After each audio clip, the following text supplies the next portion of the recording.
जय श्री कृष्णा। कैसे हैं आप सब लोग। 2025 स्टार्ट होने वाला है तो हमारी राशि पे किस तरह से प्रभाव पड़ेगा उसके बारे में बात कर रहे हैं हम वृश्चिक राशि की कि वृश्चिक राशि वालों के लिए 2025 क्या खुशियां लेके आ रहा है। क्या कोई सावधानी बरतनी है या कोई उपलब्धि तो नहीं मिलेगी। तो चलिए स्टार्ट करते हैं राशिफल।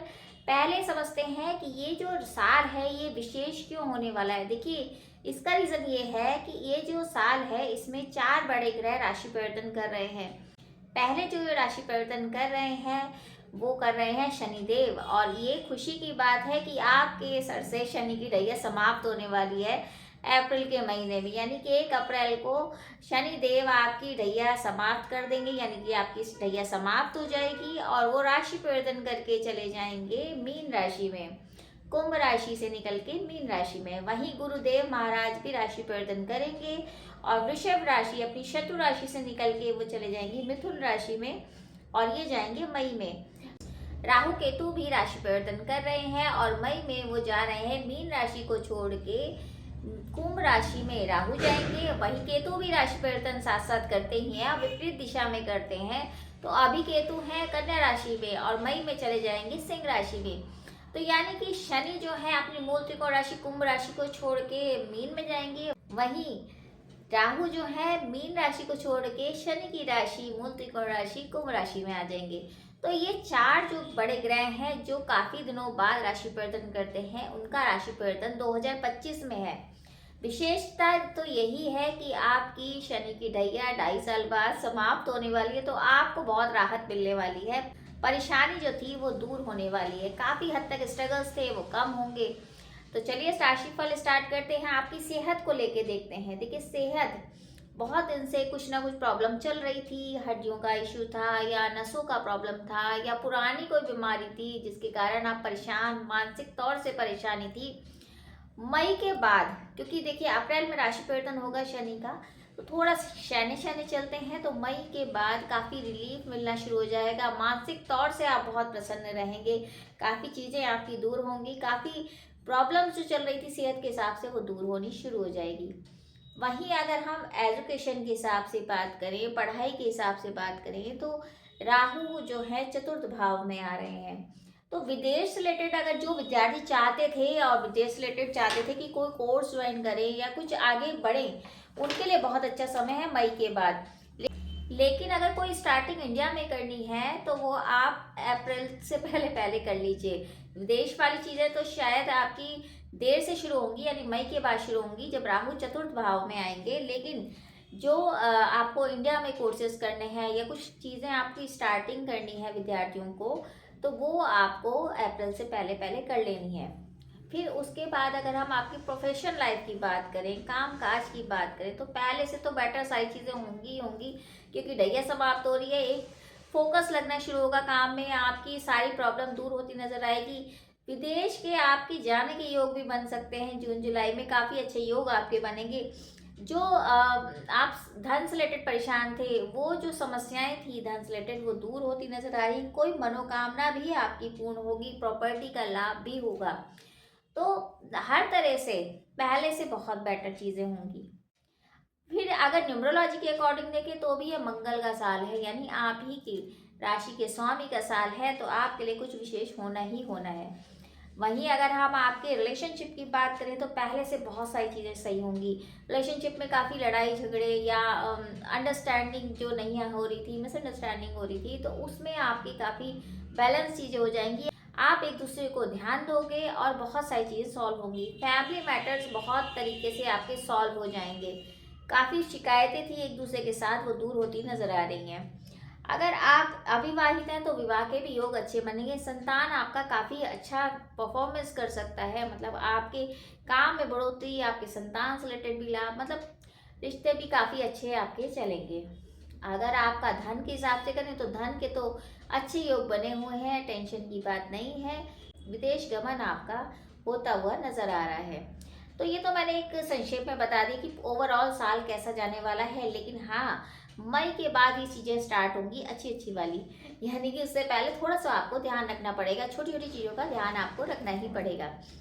अब सेहत के हिसाब से जैसे मैंने कहा मई के बाद काफ़ी चीज़ें सॉल्व हो जाएंगी। अब हम लेते हैं जनवरी से लेकर दिसंबर तक के महीनों के बारे में कि क्या आपको उपलब्धि मिलेगी और क्या आपको सावधानी बरतनी है। जनवरी से लेते हैं। देखिए, जनवरी में आपको अपनी थोड़ी सी सेहत का ध्यान रखना पड़ेगा। अपयश मिल सकता है, जिम्मेदारी बढ़ सकती है, तो जनवरी में थोड़ा सा आपको सेहत से रिलेटेड ध्यान रखना है और रिस्पॉन्सिबिलिटीज के कारण आपको थोड़ा सा मानसिक तनाव हो सकता है। फरवरी में जो है आपके रोग से मुक्ति मिलेगी, यानी कि जो रोग आपको परेशान कर रहे थे पहले से उनमें राहत मिलेगी और आपको सफलता भी मिलेगी। कोई पुरानी चीज़ों से रिलेटेड जो भी आप परेशानी थे, आप मानसिक तौर से परेशान थे, उसमें थोड़ा सा आपको राहत मिलेगी। मार्च में थोड़ा सा ये है कि मानसिक तौर से आप परेशान हो सकते हो, किसी बात को लेके थोड़ा सा एंग्जाइटी बढ़ सकती है, उस बात का ध्यान रखना। देखिए, आपकी जो ढैया समाप्त होगी वह अप्रैल में होगी, यानी कि 29 मार्च के बाद आपकी जो ढैया है वो समाप्त होगी, जिसके कारण मार्च तक थोड़ा सा आपको सावधानी रखनी है, लेकिन अप्रैल के बाद सब कुछ ठीक होता नजर आ रहा है।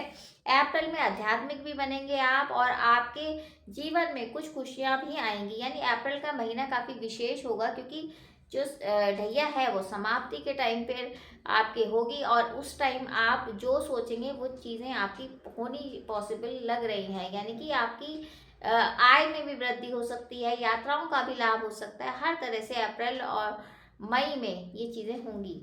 मई में जैसे मैंने कहा आपकी चीज़ें पूरी होंगी, विशेष पूरी होंगी आपकी, लेकिन कारोबार में थोड़ा सावधानी ज़रूर बरतिए। कुछ बंटवारा, कुछ इस तरह की प्रॉब्लम्स आपको फेस करनी पड़ सकती है, क्योंकि मई में काफ़ी विवाद नज़र आ रहा है। अप्रैल तो बहुत अच्छा जाएगा, लेकिन मई में थोड़ा समझौता आपको करना पड़ सकता है। सूझबूझ से काम करेंगे तो काफ़ी चीज़ें आप ही के हक में आएंगी। जून में आपको यात्रा से लाभ है और कारोबार में तरक्की है। राजनीति से अगर हैं तो आपको जून में काफ़ी प्रॉफिट होता नज़र आ रहा है। वो क्षेत्र जो हैं आपके जिसमें आप काम करते हैं या भूमि का काम करते हैं या जो भी आपका क्षेत्र हो काम के हिसाब से, उसमें आपको तरक्की होती नज़र आ रही है। अधिकारी वर्ग से आपको लाभ होता नज़र आ रहा है। वहीं अगर हम जुलाई की बात करें तो अप्रत्याशित लाभ जुलाई के महीने में, मतलब कि आपको पता ही नहीं कहाँ से पैसा आ गया, कहाँ से लाभ हो रहा है। मतलब जुलाई का महीना बहुत अच्छा जाएगा। बीच में जैसे कहते हैं ना, जनवरी से लेकर दिसंबर के बीच का जो महीने हैं वो बहुत विशेष होंगे आपके लिए। लाभ मिलेगा, योजनाओं पे एक विजय मिलेगी, यानी कि जो आपने प्लानिंग, ये जो योजना बनाई हुई है और आप नहीं समझ पा रहे हैं कि ये काम कैसे करना है, उसमें आपको विजय मिल सकती है। आपका जो सहयोगी है वो आपका साथ दे सकता है। अगस्त की बात करें तो नए मुकाम आप हासिल करेंगे, मान सम्मान में वृद्धि होगी, प्रॉपर्टी का लाभ होता नजर आ रहा है। काम में विस्तार होगा, यानी काम में विस्तार यानी आप बढ़ा पाएंगे काम को। और जॉब में अगर ट्रांसफर चाहते हैं तो अगस्त के महीने बिल्कुल हो जाएगा। सितंबर में देखें तो थोड़ा सा अप डाउन का टाइम है, यानी कि कुछ अच्छा होगा कुछ बुरा, यानी कि आप हर चीज़ चुनौती जैसे कहते हैं ना, चुनौतियों के लिए रेडी रहिए। सितंबर के महीने में कुछ ना कुछ चुनौती आपको ज़रूर मिलेंगी। तो सेहत से रिलेटेड भी हो सकती है, वो आपके घर पे कारोबार में किसी भी तरीके की चुनौती अप डाउन दिख रही है सितंबर के महीने में।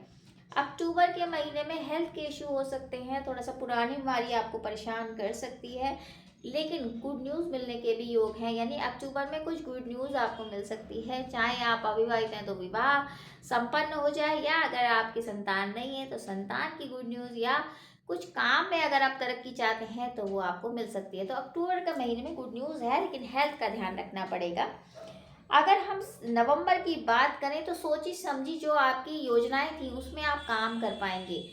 परिवार का पूरा सहयोग रहेगा, आपके पार्टनर का पूरा सहयोग रहेगा, आपका काम भी बढ़ेगा। तो नवंबर के महीने में कुछ ये है कि विशेषता ये है कि नया काम की शुरुआत, धार्मिक यात्राओं से लाभ, नवंबर का महीना अच्छा जाएगा। दिसंबर में अचानक से आपको कुछ प्रॉब्लम हो सकती है, अचानक से किसी का ऐसे न्यूज़ आ जाए जो आपको परेशान कर सकती है। मानसिक तौर से आप दिसंबर के महीने में परेशान रहेंगे। थोड़ा सा हेल्थ के लिए भी आप थोड़ा सा ध्यान रखिए। बाकी ये जनवरी से लेकर दिसंबर तक के महीनों के बारे में बताया, ये एक जनरल प्रेडिक्शन है, तो आपकी चार्ट के बारे में भी नहीं पता है। तो अगर आप कुंडली का विश्लेषण कराना चाहते हैं तो कमेंट्स बॉक्स में मैसेज भी कर सकते हैं। तो ये तो था जनवरी से लेकर दिसंबर के बारे में, क्या सावधानी आपको बरतनी है और क्या विशेषता है। अगर हम उपायों की बात करें तो आपकी राशि के स्वामी मंगल महाराज यानी कि हनुमान जी की पूजा, आपको हनुमान जी की पूजा करनी चाहिए। हनुमान चालीसा करिए या लाल चीज़ों का दान करिए, हनुमान जी के मंदिर जाकर उनको चोला चढ़वाएं, या फिर आप हो सके तो लाल वस्तुओं का दान मंगलवार के दिन करेंगे हनुमान चालीसा के साथ साथ, तो बहुत अच्छा रहेगा। बस इतना उपाय कर लेंगे तो ये जो पूरा साल है काफ़ी रिलीफ देने वाला है, क्योंकि वैसे भी शनि की ढैया से मुक्त हो रहे हैं। काफ़ी मानसिक तौर से आप परेशान रह चुके हैं, लेकिन अब वो समय खत्म होने वाला है। अब न्यू बिगनिंग का एक समय है, तो आपके लिए तो ये शुभ ही होगा। तो उम्मीद है ये छोटी सी जानकारी आपको अच्छी लगी होगी, और अच्छी लगे ये जानकारी तो वीडियो ज़रूर शेयर कीजिए। बाकी यही उम्मीद करी जाएगी ये जो नव वर्ष है, ये 2025 है, आप सभी के लिए खुशनुमा हो, सारी मुश्किलें आपकी आसान हो।